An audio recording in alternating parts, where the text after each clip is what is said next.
It's now time for the first dogfight in the P47. I've spawned in here at 2,500 meters, give or take, and there is an AI Focke-Wulf, which is at about the same altitude. We're both carrying 300 kilos of fuel, and the AI is set to the high skill level. I don't really want to focus too much on what the AI is doing, but to try and focus on what it's like to fly and fight in the P47. Before we actually get into the fight, one thing I've kind of noticed so far is that this aeroplane feels as though it sits in the space between a pure turn fighter and a pure boom and zoom fighter. It's got a reasonably good rate of turn, so I can actually do quite a lot of turning in this aircraft in combat.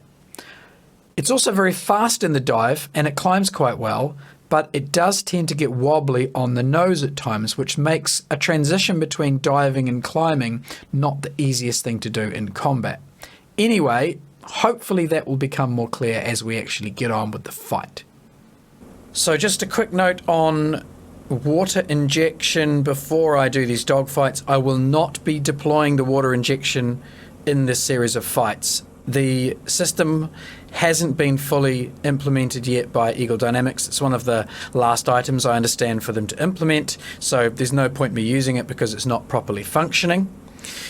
It is operated via this little button on the end of the throttle quadrant here. To enable the water emergency power and the water injection, you simply depress the button.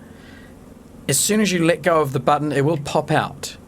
So in order to keep that button depressed, you have to push the button in and then activate a lock, and it moves the button behind a little blocking mold which prevents the spring from pushing it back out, and you can just unlock it and it pops back out.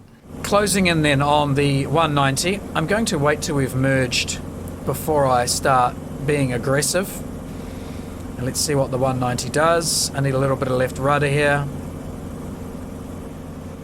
Right, there he goes whipping past, and he's gone into a very slight diving turn, so let's get aggressive. I'm going to go up first and see if we can use this climbing ability of this aeroplane, and then whilst I'm going up I'm also going to roll over, and already I'm starting to feel like I could eke out an advantage over that 190, but he's going up as well, and this is where it starts becoming just a little bit wobbly for me unless I'm super careful on the rudder.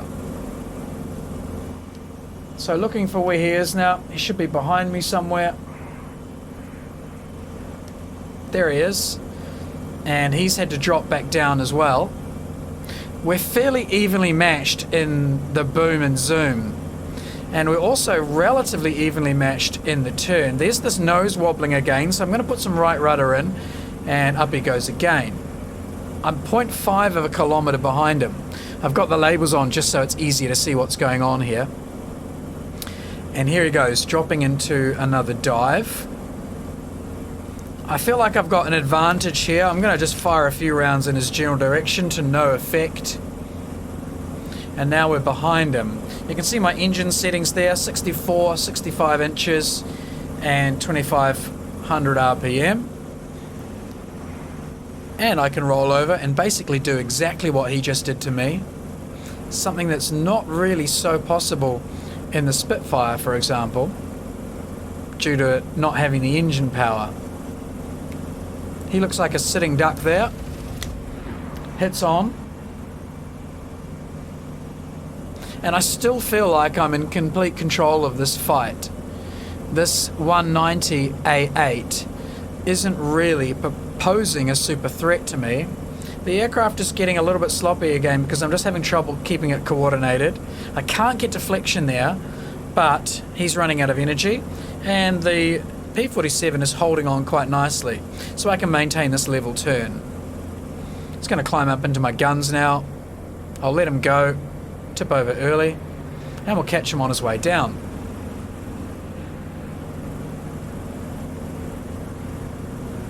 Now, if I just maintain a lag pursuit here, I'm confident that I can stay with this guy all afternoon.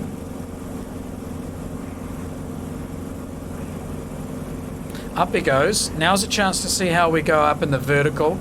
He's reversed, so I can reverse early. And there's a possible solution. Missed. Down he goes.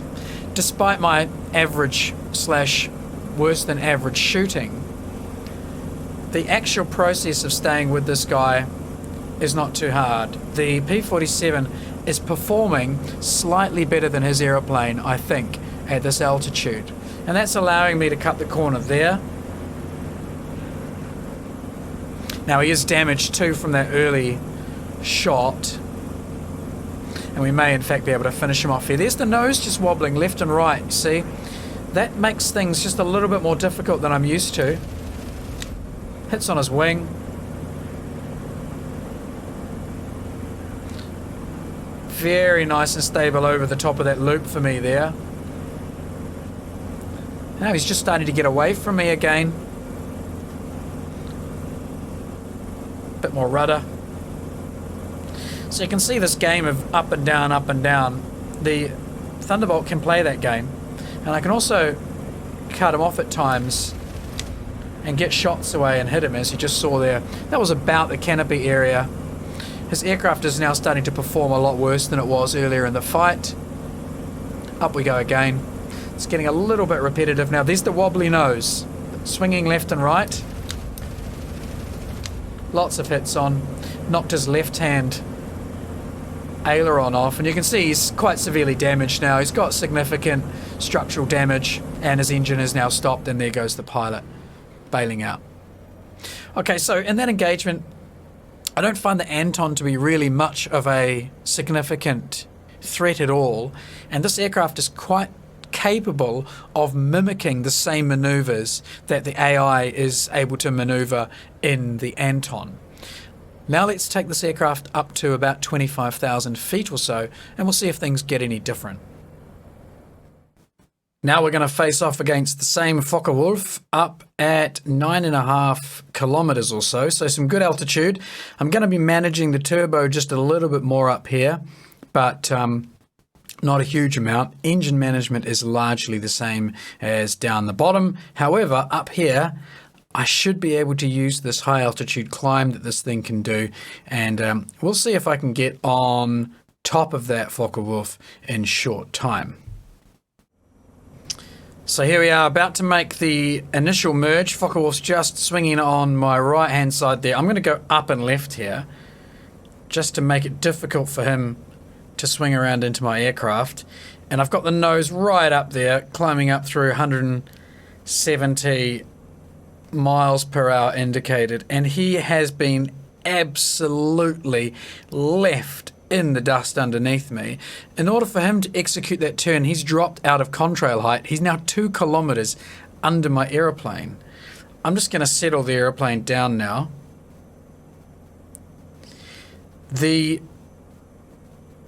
Yaw instability with the nose is a bit more pronounced up at these altitudes, and if you pitch back heavily on the elevator, the aircraft will wobble left and right.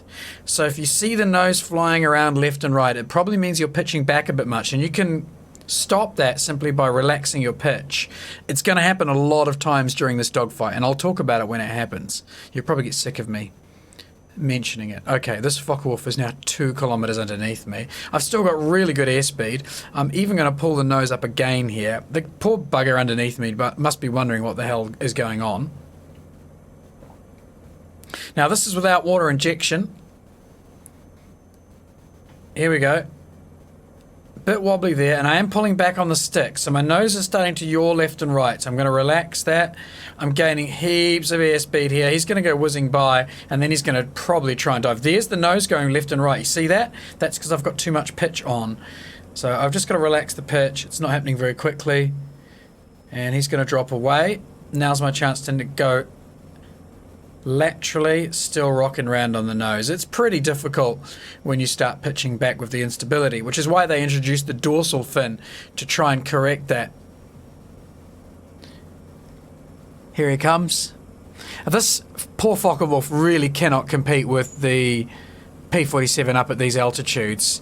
I could just fly out and climb away from this guy if I wanted. I can completely, this the rocking of the nose, I could completely dictate the terms of this fight. So I'm just going to lag pursue. As we get lower and lower, I'll roll around him. I can be very gentle pulling back on the stick here. In fact, I'm going to throttle back. I'll bring the turbo down as well. How's that? I mean, I can relax effectively. He's going to go up. Now, I've got to watch I don't pull back too hard on the stick. The nose, you can see it oscillating. We'll get the rollover. Turbo back on. And I'm going to be in a position to shoot shortly. I feel absolutely comfortable in this situation against that Focke-Wulf. I really don't have any concerns for my safety against that aeroplane.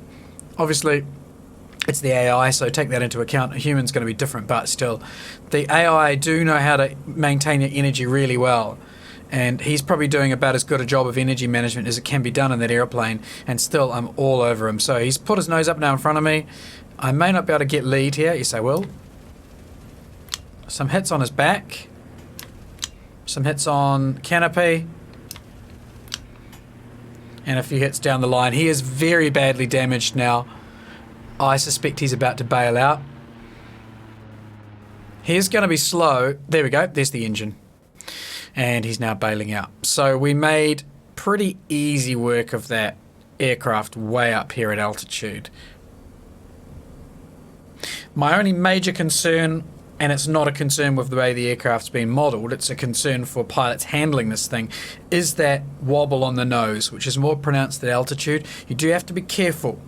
Just don't overpitch. If you see the nose wobbling around, level the pitch attitude a little bit, which also means you have to resist the temptation to yank lead for shooting, which is pretty detrimental to your shooting, to be honest. But pulling lead will cause the nose to wobble around and you'll often miss your shots. That's the high altitude. Pretty comfortable. And now for something completely different. I'm going to be fighting against the 109K4. It is a high skill leveled AI opponent and we both have the same 300 kgs of fuel on board. He is also carrying the MW50, which gives him quite the speed advantage over this P47. Having fought against this 109 a few times and admittedly being defeated by it, I find this aircraft increasingly to be sitting in the space between being able to climb and dive and being able to turn. It does neither of those two things brilliantly, but it does them both competently. And I think this would be a really interesting aircraft to pick up as a first module for players to work out what their kind of fighting style is. It does allow you to do both things without punishing you for it, but it probably never allows you to be a perfect expert in either. Taking the Spitfire, for example, you can't really be a great boom and zoom pilot in the Spitfire all the time. Under certain circumstances you can deploy it, but for the most part it's a defensive aircraft which is very good at lateral turning, and that's where your advantage is going to come from. The Mustang, on the other hand, is much more of a straight line airplane, using its great roll capacity, and isn't so great in the lateral turns. You're more likely to get punished for throwing the Mustang around laterally. This aircraft kind of sits in the space in between. Now, it's a weird, not very scientific, rather anecdotal kind of summary of how I'm finding this airplane, but it's the best way I can put what I'm feeling and what I'm experiencing into words that hopefully make sense. Anyway, let's get on with the actual fight. Here we are closing on the BF-109. He's off to my right there and he's just turning in to try and get on my 6. I'm going to let him go and I'm going to turn left here pretty rapidly. So this is this lateral turning capability of the P47. Then I'm going to roll and he's going to go up. I've still got a bit of airspeed, so I can afford to bring the nose up now. And he drops down below me. Left rudder, kick the nose over, and we are in a pursuit position. And I can also roll with him here. So this is not a bad situation to be in. If he gets away from me though, he will be able to climb up and get away quite rapidly because of his increased airspeed that the aircraft is able to achieve. So I'm in a pursuit position here behind him, but I can't really do anything with it. I could try some long-range shots, but I don't think I'm going to be able to get deflection effectively. And now we're in this lateral turning. I can roll here. Got enough airspeed to get my nose up. So this is the kind of capability of the P47 being demonstrated. As long as our airspeed's quick, and force them into trying to do a rolling scissors. Can I get the nose up? I can. Oh, that was a shame. Just got the nose a bit too high, and he dropped underneath it. Now I'm starting to get slow at 150. I'll try the nose up again. Got a hit on his wing. It's a lot harder to fight. There we go, I've run out of airspeed. So doing too much there. But fortunately he ran out of airspeed as well. It's a lot harder fighting the 109. This is much more of an even matchup. And that's really just because the P47 can do everything quite well. But it's not brilliant. See, there's him being able to boom and zoom better than I can. I'm going to run out of airspeed, but I can still threaten him by doing some climbing, even though I can't completely outperform him. Now he's going to go up again, so I'm just going to stay lateral for a bit here. I'll try and gain a little airspeed, try and get this aircraft to stop wobbling. Up and over we go. Now I've run out of airspeed almost. Well, we're going to go head on. We are just about. Oh, that was close. Now I've got to turn laterally and try and do it quickly. Hopefully a bit of flap will help me get around the corner, which I've managed to do. But I think I've given up any advantage I had earlier in the fight as he whips over the top. I'll just try and get him to go out in front of me. And power on. Oh, that was close. That was very close. I'll try the same again. Just cut the power at the top. Try to get behind him. Power on again now. And he's going to go up and get away from me. There's the superior speed that the 109 has.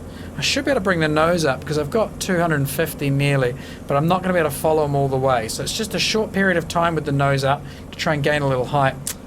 Not the best of ideas because I've actually just spun out very, very momentarily then. And now we're in this lateral turn, so we'll try and use a little bit of flap just to help us around.